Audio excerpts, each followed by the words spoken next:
एरंडोलीचे सुपुत्र सध्या केजचे तहसीलदार राकेश गिड्डे यांचे कार अपघातात दुर्दैवी निधन।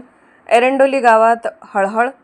केज तहसीलचे तहसीलदार राकेश अण्णासाहेब गिड्डे यांचे आज सकाळी लातूर अंबेजोगाई महामार्गावरील रेणापूर फाट्याजवळ झालेल्या भीषण कार अपघातात निधन झाले।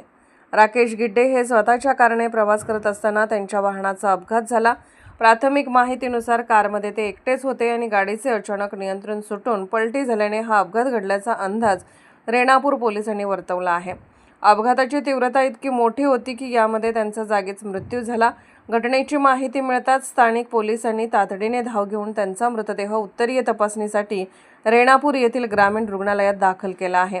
एका कार्यक्षम आणि तरुण अधिकाऱ्याच्या अशा अचानक जाण्याने महसूल प्रशासनासह संपूर्ण केज तालुक्यावर मोठी शोककळा पसरली आहे। केज तालुक्यातील सर्वसामान्यांना न्याय देण्याचे काम तहसीलदार राकेश गिड्डे यांनी गेल्या 2 वर्षात केले।